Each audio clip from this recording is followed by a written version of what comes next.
श्रीमद् भगवद गीता अध्याय 2 प्रवचन क्रमांक 69 श्लोक क्रमांक 24।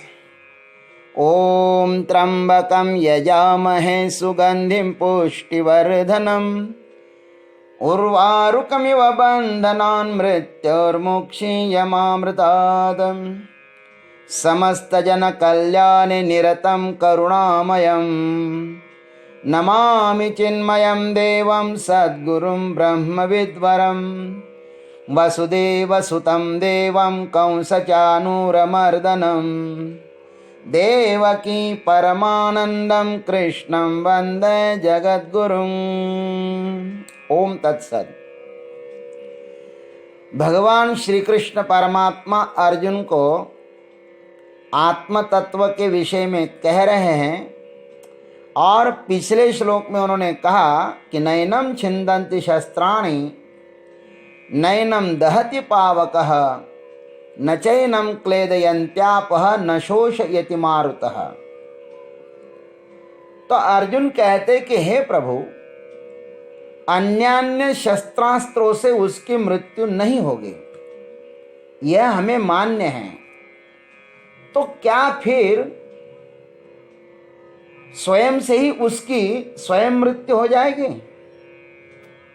इस पर कहते हैं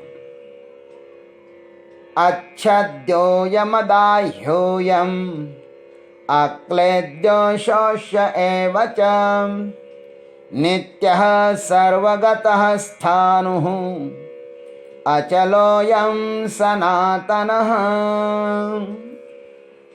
अयम् अच्छेद्यः अयम् अदाह्यः अयम् अक्लेद्यः च अशोष्य एव अयम् नित्यः सर्वगतः स्थाणुः अचलः सनातनः।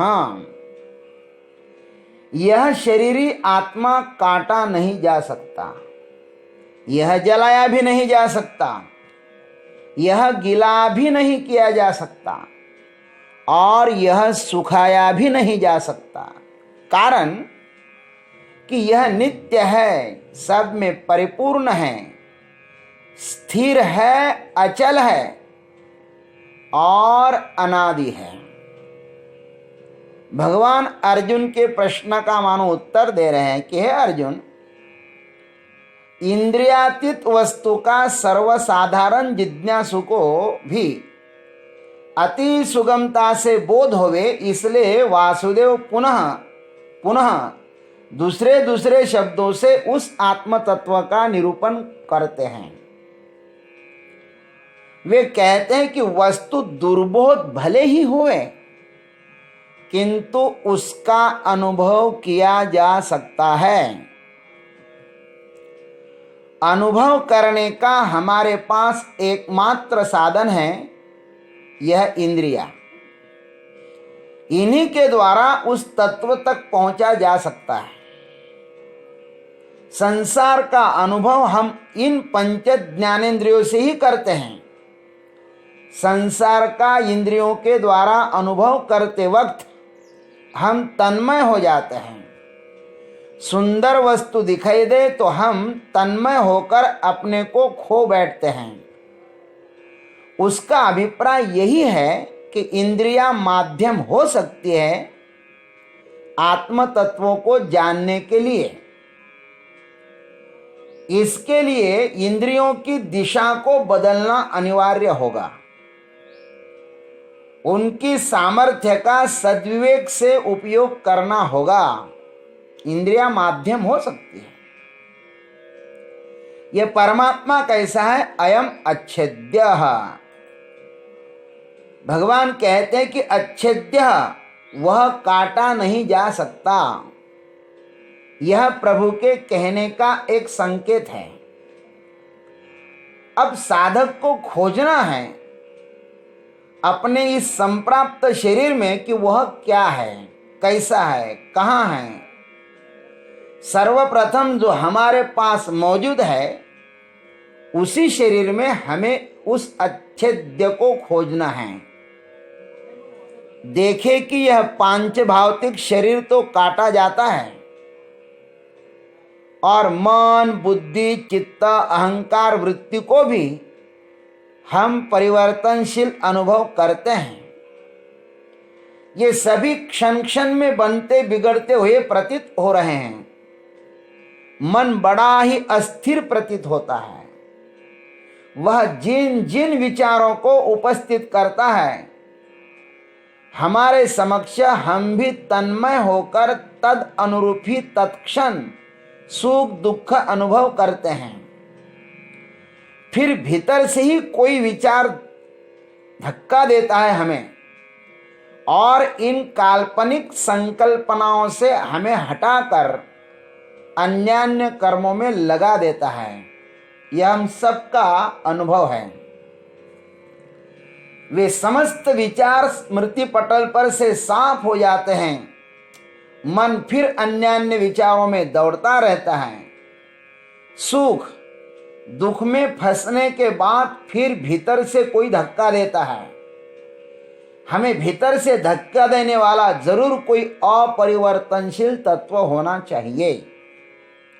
इसलिए भगवान उसको यहाँ पे अच्छेद्य कहते हैं। यह परमात्मा कैसा है? नित्य भी है। अयम नित्य। श्री कृष्ण परमात्मा उस तत्व को ही यहाँ पर नित्य कहते हैं। विचार बनते बिगड़ते हैं, किंतु यह शाश्वत नित्य बना रहता है। जो नित्य है वह अनाकारण समस्त वृत्तियों में व्याप्त होने से उसे सर्वगत सर्वव्यापी कहा है। प्रत्येक वृत्ति का वह अधिष्ठान है। जैसे प्रत्येक लहर में पानी व्याप्त है, पानी के बिना लहर असंभव है, वैसे ही हर वृत्ति में यह सर्वगत परमात्मा व्याप्त है। लहर को कहीं भी स्पर्श करो, हाथ को पानी ही लगेगा। वैसे ही समस्त वृत्तियों में परमात्मा ही व्याप्त है। समस्त अस्तित्व प्रपंच वही बना हुआ है। उनके बिना इस संसार में है भी क्या? सब वही बना हुआ है। अज्ञान के कारण ही अन्यान्य रूपों में प्रतिभासित हो रहा है। जैसे वायु के कारण समुद्र का पानी ही लहरों के रूप में प्रतीत होता है, अतः पानी लहरों में सर्वगत है। वृत्तियों में स्थित चैतन्य तत्व स्थिर भी है। स्थिर ही तत्व सर्वगत हो सकता है। अस्थिर सबका अधिष्ठान नहीं हो सकता। सब वृत्तियां इन पर बनती बिगड़ती है, किंतु यह आत्म तत्व मात्र स्थिर है। भगवान कहते कि वह अचल भी है। चलायमान प्रतीत होते हुए भी यह अचल है। हर दिन यह वृत्तियां अनंत अनंत विचारों में भटकती रहती हैं। उनके साथ भटकन में भूल भुलैया में आत्म तत्व नहीं फंसता। यह अचल है। सिनेमा के पर्दे की तरह चित्रों के साथ पर्दे को चलायमान नहीं होना चाहिए। वह तो चित्र प्रदर्शित करने का माध्यम है। अनंत वृत्ति रूप चित्रों का यह आत्मा अधिष्ठान है। अतः चल में अचल है, ऐसा कहना चाहिए। यह सनातन है। सनातन का अर्थ है यह तत्व सनातन, चिरंतन या अनादि है। अनादि का दृष्टांत क्या दिया जाए? शब्द अधूरे ही होते हैं, शब्द अपूर्ण ही होते हैं। उस पूर्ण की व्याख्या अपूर्ण शब्दों से असंभव ही होती है। तो भी समझाने के लिए कह सकते हैं, जैसे चलचित्र का पर्दा अनेक फिल्मों का अधिष्ठान है, फिल्म के पहले उसे होना ही चाहिए। वो उससे पहले भी है, बाद में भी है और वर्तमान में भी है। या स्वप्न अनादि है, उसका कोई भी प्रारंभ नहीं हुआ। स्वप्न पुरुष के लिए भले ही वह सत्य हो, किंतु जागृत पुरुष के लिए वह एक मिथ्या जाल ही है, झूठ ही है।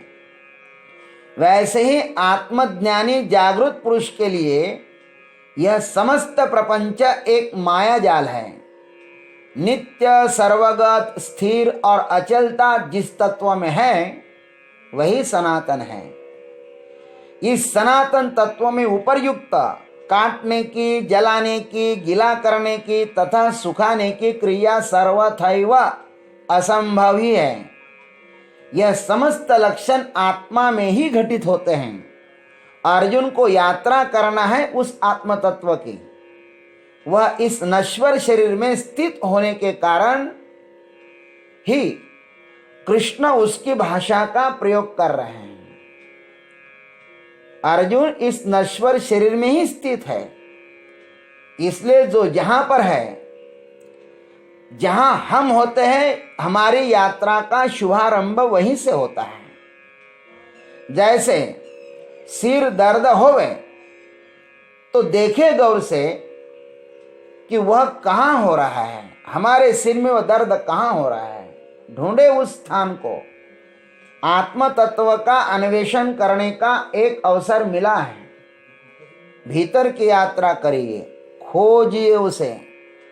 आप खोज सकते हैं, दर्द की गहराई तक पहुंच जाए, अंत में दर्द खो जाएगा और जो शेष रहेगा वह शुद्ध आप ही है, वह शुद्ध आत्म तत्व ही है, वही आपका स्वरूप है। दर्द ने आपको अपने को मिलने का एक अवसर प्रदान किया है। अपने शुद्ध स्वरूप तक पहुंचने के पश्चात आप क्या अनुभव कर सकते हैं, इसे भगवान अग्रिम श्लोक में अर्थात अव्यक्तोयमिति, अव्यक्तोयम चिंत्योयम अविकार्योयम उच्यते, इस श्लोक में स्पष्ट करते हैं। ओम तत्सत। आज इतना ही। जय गुरुदेव, जय जगदीश्वर, जय जय महाकाल।